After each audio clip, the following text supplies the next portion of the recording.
springs higher. While they hide the real stories, truth buried in the mire. Leaders spin a web of deceit, leaving people in the fire. From climate change to global trade, falsehood clouds the view, hiding the facts from the masses. What we gonna do? I think let's get back to the truth. Let our minds be free. Every word, every deed, truth is the key. No more sorrows, no more pain. Let honesty reign supreme. The truth will liberate you, fulfill your dream. Back to the truth, Dominica. Feel the power deep inside. Embrace the light. Let it guide. No more need to hide. I sing. Oh my.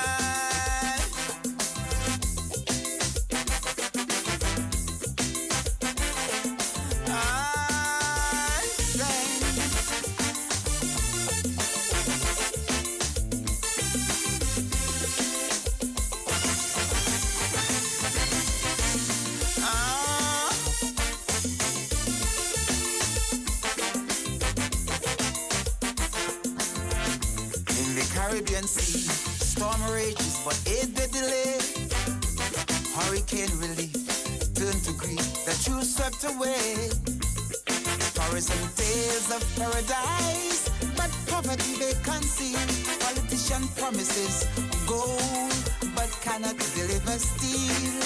Death traps and foreign deals, lies in the fine print hide. People suffer in silence while the truth is pushed aside. I sing, let's get back to the truth. Let our minds be free. Every word, every deed, truth is the key. No more sorrows, no more pain. Let honesty reign supreme. The truth will liberate you, fulfill your dream. Back to the truth, Dominica. Feel the power deep inside. Embrace the light. Let it guide. No more need to hide. I sing.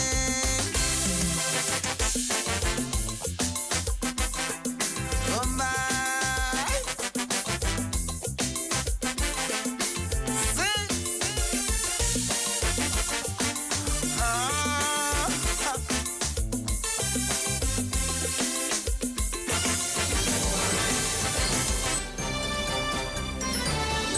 Fair and balanced, unbiased and clear, concise and accurate. This is the DBS Evening News. Here now is your presenter with the headlines. Good evening and welcome to the DBS Evening Major News. In the headlines, the Organization of the Eastern Caribbean States, OECS heads of government reaffirms commitment to enhancing public communication with OECS citizens. In news from the region, Cuba pays tribute to soldiers killed in Nicolas Maduro capture, and internationally, European military personnel arrive in Greenland as Trump says the U.S. needs the island. These are the headlines. I'm your presenter, Alian Christopher. The details of the news when we return. It's in the feeling in our we talk. It's in the meaning in our spark. It is the thing that sets us apart. Who we are. Cause the rhythm of life is pumping. Together going strong. No matter what we keep this going. Before we will go all in. Our hands up in the sky. Celebrate and come let your rhythm flow. DBS News. Welcome back to the DBS Evening Major News. And once again, your presenter, Alian Christopher. The Organization of the Eastern Caribbean States, OECS heads of government has reaffirmed their commitment to enhancing public communication with OECS citizens. The heads of government met on Tuesday. Leila Langford files this report. The heads of government of the Organization of Eastern Caribbean States, OECS, held an emergency meeting in St. Lucia on Tuesday, January 13, 2026, and was hosted by Philip Japier, Prime Minister of St. Lucia, and under the chairmanship of Dr. Godwin Friday, Prime Minister of St. Vincent and the Grenadines. The meeting was attended by Prime Minister Roosevelt Skerrit of Dominica, Prime Minister Philip Japier of St. Lucia, Prime Minister Deacon Mitchell of Grenada, Prime Minister Dr. Terence Drew of St. Kitts and Nevis, Premier Ruben Meade of Montserrat, Premier Dr. Natalio Whitley of the British Virgin Islands, and Premier Cora Richardson Hodge of Anguilla. The heads of government were accompanied by the Director General of the OECS, Dr. Didicus Jules. The meeting addressed several critical regional and international issues, including the emerging geopolitical environment, regional developments, and proposals being discussed with the United States of America. According to a press release by the OECS, the heads of government continue to monitor the ongoing developments between Venezuela and the United States and the potential implications for the Eastern Caribbean. The release further stated that these political implications include impacts on economic stability, regional security, energy security, migration flows, and diplomatic relations. Therefore, in this context, the heads reaffirmed the OECS commitment to peace, stability, and good neighborly relations within the hemisphere. The heads of government also discussed the request by the United States of OECS member states to include Grenada, St. Lucia, Dominica, Antigua and Barbuda, and St. Kitts and Nevis to accept third country nationals from the United States. The heads of government have therefore agreed to establish a broad-based high-level negotiating team comprising representatives from OECS member states to undertake technical negotiations with the United States on this matter. The OECS further stated that the heads of government reaffirmed with respect to citizenship by investment programs in the 5 relevant OECS jurisdictions their commitment to ongoing improvements and best practices in the citizenship by investment programs. Leila Langford reporting for DBS News. And all thanks to Leila Langford for that report. In other news, a nearly $6 million rehabilitation center is set to be built at the Dominica State Prison. Minister for National Security Reuben Blackmore announced this development during a press conference at the Ministry of National Security this morning. Minister Blackmore stated that the center will aid in the rehabilitation of inmates. As we move into 2026, the focus of the ministry will be placing emphasis on rehabilitation. Correctional aspect of the prison has to be given prominence, and that is what we're going to be doing. I'm happy that we have seen focus being placed on a number of vocational programs at the prisons, and I'm saying this is something that we have to be proud of as a small island state. What we have done, we have already done a design with a costing of almost $6 million to build a rehabilitation center at the prisons. It will be like a training school at the prisons. When our young men leave the prison setting, they can leave with a skill. Let me just say, for emphasis, there are some folks, by virtue of the seriousness of the crime, should be at all times in the maximum security block. If you interfere, if an underage child and convicted, you should face the music. If you take somebody's life and it's premeditated, you should face the music. If you're involved in the trafficking of cocaine to kill and disturb the minds of our young people, and you're convicted, you should be there for a while under maximum security. But the majority of our young folks deserve a second chance, and they're no threat to society. We have to ensure that when they leave the prison setting, they can contribute to our mainstream society and not inclined to come back. Minister for National Security Reuben Blackmore. Superintendent of Prisons Jeffrey Edmond said the prison service is committed to implementing innovative programs for inmates. CSEC classes in social studies and English continues for some 14 inmates, with the hope of these inmates writing CSEC exams in June. In line with our commitment to promoting literacy and education among inmates, we have launched a literacy program tailored to meet the diverse learning needs of individuals within our facility. This program seeks to enhance literacy skills, foster a love for reading, and support personal growth and development. This is in collaboration with the Adult Education Department. A building maintenance module was conducted in partnership with the Youth Division. Some 9 inmates benefited from this module. Some 32 inmates and 2 officers also benefited from a candle and soap making workshop. This workshop is one that we hope to continue in the future. Farm rehabilitation program. The prison service is proud to collaborate with the agricultural station in Portsmouth to implement a farm rehabilitation program within the prison. We have received tools, equipment, seedlings under this program. Inmates are given the opportunity to engage in farm learning. They learn valuable skills related to farming and horticulture, and they learn to contribute to sustainable practices within the prison environment. The ultimate goal also is to assist the Grotto Home for the Homeless and the Dominica Infirmary with vegetables and other stuff. Superintendent of Prisons Jeffrey Edmond. Member states of the Eastern Caribbean Supreme Court have been encouraged to embark on the construction of halls of justice facilities. Acting Chief Justice of the Eastern Caribbean Supreme Court, Honorable Margaret Prince Findlay, says halls of justice facilities would improve the administration of justice in the subgrouping.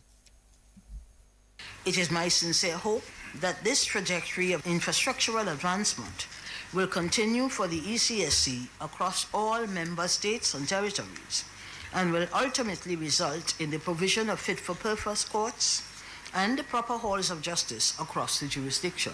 I am pleased to note the ongoing Halls of Justice project in St. Lucia that is projected to provide a complex which will consolidate all civil, commercial, criminal, and family courts with support services such as mediation for both the High Court and Magistrates Courts under one roof, with a completion date expected in 2027. That is Acting Chief Justice of the Eastern Caribbean Supreme Court, the Honorable Margaret Prince Findlay. Dominica will propose a re-rating of 3 recommendations at the Caribbean Financial Action Task Force meeting scheduled to take place in May. Head of the Dominica's Financial Intelligence Unit, the FIU, Mickelson Farrell, made the announcement at the Ministry of National Security press conference this morning. The Caribbean Financial Action Task Force meeting is aimed at evaluating member countries' effectiveness in combating money laundering and terrorist financing. The Minister of National Security and Legal Affairs and the Honorable Attorney General facilitated the presentation of the following bills to Cabinet and subsequently to Parliament in October of 2024. The following bills were gazetted in November of 2025. Suppression of Financing of Terrorism Act, Money Laundering Prevention Act, Anti-Money Laundering and Suppression of Terrorism Financing Amendment, Code of Practice 2025. As a result of the amendment of the aforementioned bills, Dominica will be presenting CFATF 4th-rung mutual evaluation 3rd follow-up report and will be applying for re-rating of 3 recommendations that were rated partially compliant and 1 recommendation that was rated non-compliant at the Caribbean Financial Action Task Force in May of 2026 in Trinidad and Tobago. I trust that we will be successful in our application for re-rating at the May 2026 CFATF plenary. Head of Dominica's Financial Intelligence Unit, Mickelson Farrell. Pioneering bouillon band Triple K International has stepped up in to support a contestant in the Miss Dominica pageant. That's the Miss Dominica Teen Pageant. The band presented $5,000 to Marina John Baptist, who is representing Operation Youthquake in this year's competition. Geoffrey Joseph, the manager of Triple K International, while addressing this morning's presentation, expressed the band's commitment to supporting local talent. We supporting this journey is supporting the dream, supporting the future, and trying to put or cast aside what has happened already. And we're very, very proud to be associated with Miss Marina this morning and for this pageant 2026. We have looked at you. Obviously, we have to do a little background, and we said, well, this is the young lady to support. She's pretty, she's beautiful, she's elegantly poised, as you can see, and we believe that, you know, she has come a long way to prepare herself to be ready for that journey. And we only associate our brand with what we call top-notch. And we have recognized that you are a top-notch person to associate Triple K and the TK brand with. So we're very happy. And that is the manager of Triple K International, Geoffrey Joseph. Marina John Baptist is also sponsored by the National Cooperative Credit Union and G. Rexen Project Services. The Miss Teen Dominica pageant will feature 5 young ladies and is scheduled to take place on Sunday, February 8th at the Windsor Park Sports Stadium under the theme, Letting Our Youth Shine. 32 Calypsonians will compete for a place in the semi-finals when the Dominica Calypso Association holds its quarterfinals on Saturday. Gregory Caressa Riviere, the president of the Dominica Calypso Association, says this year's competition promises to be an exciting experience. The event is set to begin at 8 p.m. and will take place at the factory on Valley Road. This quarterfinals going to be an experience, and we really want Calypso lovers to come out in numbers to patronize that particular show. We have 32 big Calypsonians. We have 2 very humorous MCs in the name of Peter Person and Lady Star. We also going to have a guest artist because, of course, the booyah is the thing, and we want to elevate the booyah as well. So Mr. Rich across the bridge will be joining us on that night as our guest artist. And guess what? We have a very special lady that we're going to bring on stage. Very, very special. When she participated in the elimination, after 2 days, I think she was hitting somewhere about 60,000 views on social media. So we're going to have a special appearance from Lady Baku on that night. That is President of the Dominica Calypso Association, Gregory Caressa Riviere. And that's the national focus. Stay tuned for news from the region and the world up next. It's in the feeling in our we talk. It's in the meaning in our spark. It is the thing that sets us apart. Who we are. Cause the rhythm of life is pumping. Together going strong. No matter what we keep this going. Before we will go all in. Our hands up in the sky. Celebrate and come let your rhythm flow. DBS News. In news from the region, Cuba paid tribute on Thursday to 32 soldiers killed in the United States military strike that ousted Venezuelan leader Nicolas Maduro in a ceremony attended by revolutionary leader Raul Castro. Havana, under pressure from U.S. President Donald Trump, had decreed 2 days of tribute for the men, some of whom had been assigned to Maduro's protection team. 21 of the soldiers were from the Cuban Interior Ministry, which oversees the intelligence services, officials have said.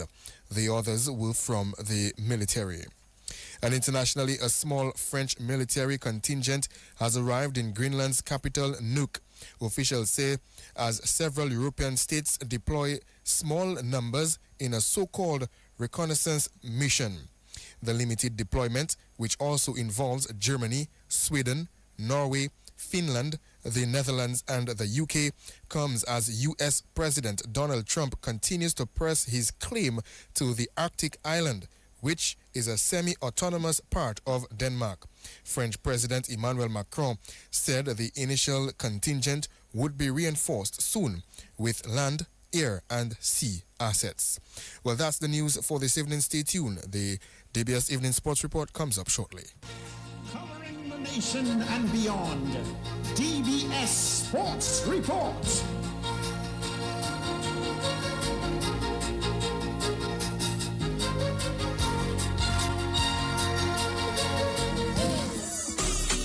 It's in the feeling in our we talk. It's in the meaning in our spark. It is the thing that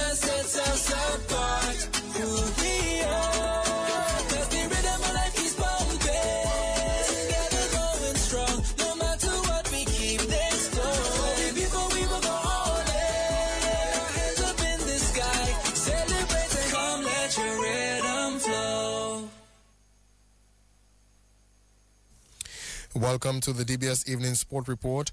We kick off with basketball. Head coach of the 767 Sports Club, So What, Dunstan Maggie Peters, has warned his players against complacency ahead of Game 2 of the Paxum Bank Women's Basketball League Finals tonight.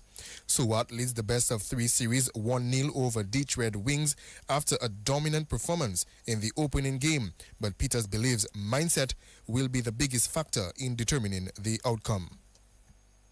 Well, the way I see it, my team has been, has proven to be pretty unstoppable.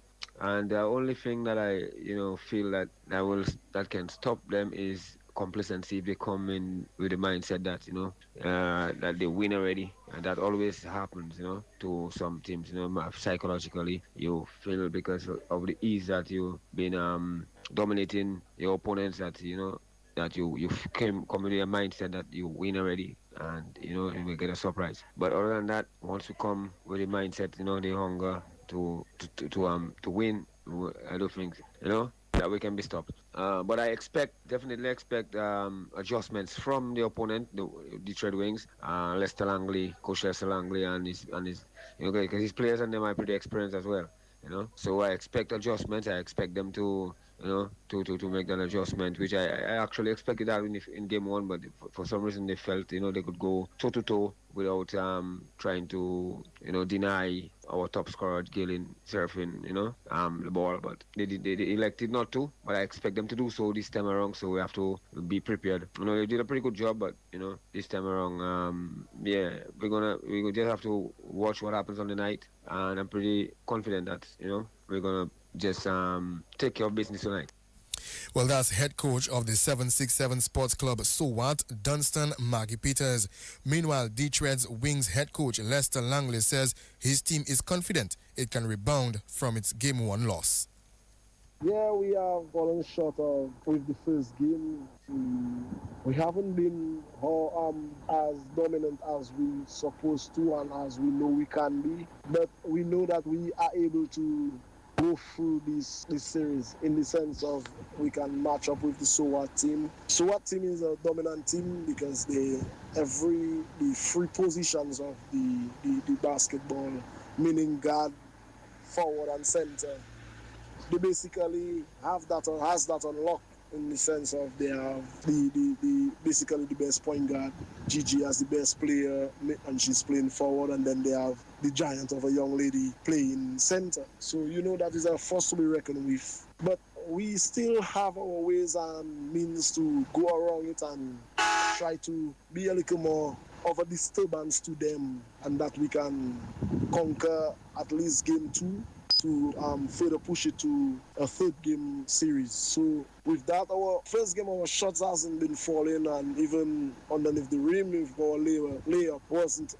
we were not making our layup. So if we can capitalize on our layups and get our shots to be going, then we'll have a better show out, and we'll have a better turnout in game 2. So we are looking forward to it, and we are looking forward to being victorious. I mean, come on, if you come to play without that mindset, that doesn't factorize anything. So we are looking forward to this second game, and yes, we are coming with a different game plan and a different strategy. That is the Detroit Wings head coach Lester Langley. Tonight's game 2 will get underway at 8 p.m. at the Massac Indoor Facility. Caleb Dangleben struck a double hat-trick as Castleboro Secondary School overwhelmed the Goodwill Secondary School 12-1 in the under-17 division of the Sports Division Secondary Schools football competition today. Dangleben netted 6 goals to lead the scoring spree in the one-sided encounter, which was played at the Castleboro's playing field. He was well supported by Jeremiah Thomas, who added a hat-trick, while Shirkwan Gustav, Damian Frederick, and Tariq Loda each scored once to complete the rout. Jamiel Laza scored the lone goal, or the lone consolation goal, for the Goodwill Secondary School. Meanwhile, at Portsmouth, Jaden Victor scored the lone goal of the match to give the Portsmouth Secondary School the win over the St. Mary's Academy in the under-14 division. Victor's goal came in the first half and proved to be the match winner. In the under-17, the Portsmouth Secondary School won 3-2 against the St. Mary's Academy. Scorers for Portsmouth Secondary, Kessin Bethelmi scored a brace and Hassani Ambu got the other goal, while Ian Oscar and Khalil McIntyre got the goals for the St. Mary's Academy. Still with school sports, in the sports division's secondary schools netball competition, in the under-16 division, Goodwill Secondary School defeated the Pierre Charles Secondary School 20-3. Shooting for Goodwill Secondary, Mari Motum got 10 goals from 20 tries. Chrisia Pierre, 10 goals from 18 tries. Shooting for the Pierre Charles Secondary School, Kiana Hillier got 2 goals from 4 tries, and Kalani Moransi contributed 1 goal. In the under-20 encounter, Dominica State College A won over the Pierre Charles Secondary School 30-22. Shooting for Dominica State College A, Mamina June, 18 goals from 25 tries. Akila Daisy, 12 goals from 22 tries. Shooting for Pierre Charles Secondary, Shikera Helia, 20 goals from 24. Nahelia John, 2 from 8. And games will continue on tomorrow in netball at Cassibus. The Cassibus Secondary School will take on the Convent High School in the under-16 category. That game gets underway from 2:30. And at 3:30, the Convent High School, they'll take on the Cassibus Secondary School in the under-20 division. Meanwhile, in some volleyball at Marigot, the Northeast Comprehensive School, they will come up against the Portsmouth Secondary School at 2 p.m. and that's for the females. And for the males in the Northeast Comprehensive will take on the Portsmouth Secondary School. That game gets underway at 3:30 at Marigot. And at ITSS grounds, ITSS will come up against Academics and from 2:30 in the male division. The Windward Islands women suffered their second straight defeat in the CWI T20 Blaze tournament today. Windwards went down to Trinidad and Tobago by 16 runs. Trinidad and Tobago batted first and posted 95 for 7 in their 20 overs. Anissa Mohammed got 29 and Lee and Kirby 28, the only batters to get double figures. Karina Noel picked up 3 for 15, Holly Charles 2 for 12, Janilia Glasgow 1 for 18, and Zaida James 1 for 22. For Windwards, Janilia Glasgow got 21, Afi Fletcher 14, and Ashlyn Edwards 10. Dominica's Ushina Anisha Fontaine went for a 3-ball dock. Bowling for Trinidad, Anissa Mohammed had 3 for 10, Samara Ramnath 3 for 12, Lee and Kirby 2 for 8. Karishma Ramharak and Nadia Mohammed had a wicket each. Earlier, Barbados women won by 6 wickets with 18 balls remaining over Jamaica. Jamaica women scored 110 for 6 and Barbados women got 111 for 4 in 17 overs. The other match tonight will see Guyana women taking on Leeward Islands women. That match gets underway from 7 p.m. West Indies Under-19 opened their account in the ICC Under-19 Cricket World Cup with a win over Tanzania this morning, Caribbean time. The Windies Under-19 restricted Tanzania to 122 all-out. Tanzania had gotten off to a good start from their openers. They lost their first wicket at 53 for 1. From there, it was all West Indies as they bundled their opponents for a low score. Vital Laws picked up 3 wickets for 23. Shaquan Bell 2 for 23. Micah Mackenzie 2 for 15. R.J. Gittins and Jonathan Van Lange picked up 1 each. West Indies in reply were motored by 52 from Tanez Francis and 44 from Jewel Andrew. Shaquan Bell was named man of the match. West Indies Under-19 will play Afghanistan in their next match on January 18. In other games on the opening day of the Under-19 World Cup, 5-time winners India rode off a terrific spell by Henil Patel and a punchy batting display by Kundu to record a 6-wicket win over USA on the Duckworth-Lewis method. USA posted 107 all-outs in 35.2 overs. India got to their adjusted target of 99 for 4 in 17.2 overs. Elsewhere, the match between Zimbabwe and Scotland was abandoned without a ball being bowled. The tournament will continue tomorrow with Pakistan Under-19 taking on England Under-19, Australia taking on Ireland, and Afghanistan taking on South Africa. Former cricketer and selector of West Indies men's senior and youth team selection panels, Roland Butcher, took a firm stance against any reversal of Nicholas Puran's retirement. Butcher argued that once a player has officially stepped away from international duty, the decision should be respected rather than undermined by attempting an appeal for special reselection. Cricket West Indies confirmed that it approached Nicholas Puran, their former captain, ahead of the T20 World Cup 2026, which will start on February 7th, to check whether he would return to international cricket ahead of the major tournament. Puran himself has stated that he has no plans to reverse his retirement and reiterated that his decision was made with careful consideration of his family, career goals and personal well-being.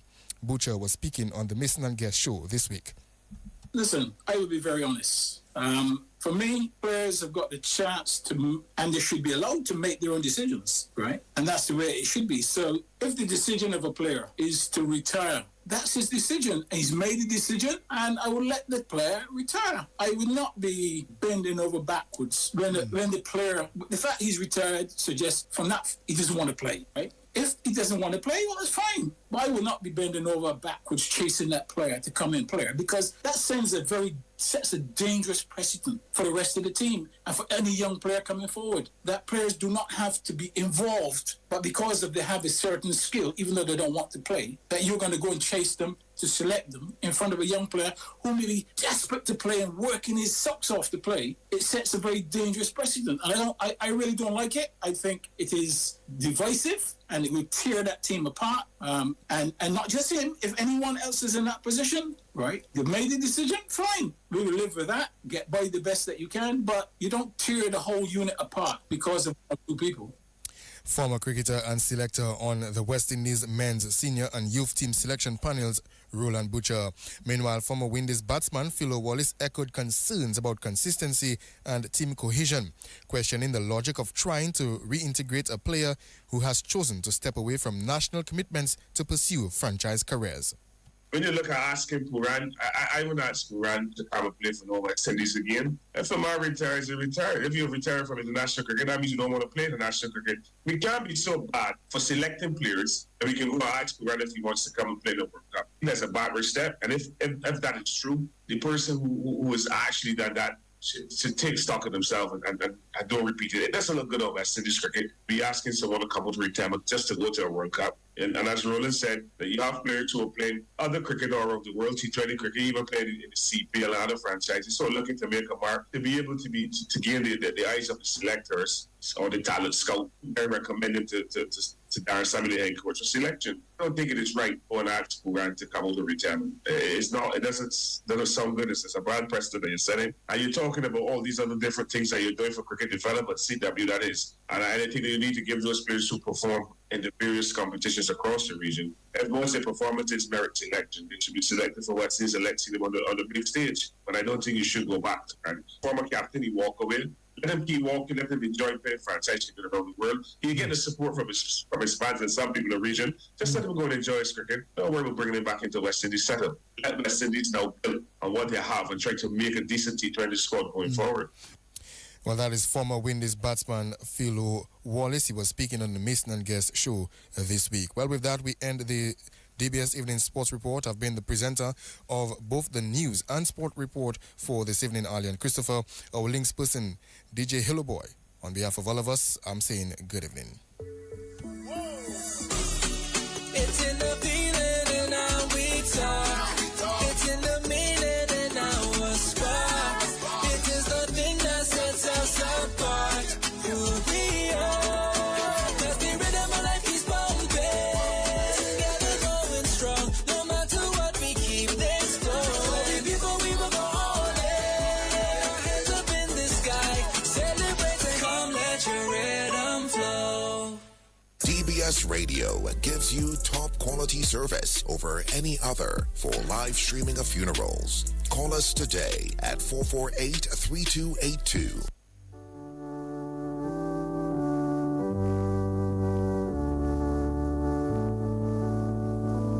Good evening and welcome to the evening edition of the DBS Radio Community Bulletin Board.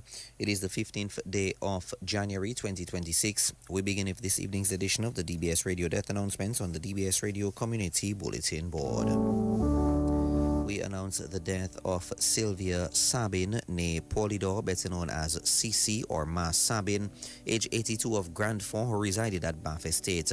She died on Wednesday, the 31st of December, 2025 at the Dominica China Friendship Hospital.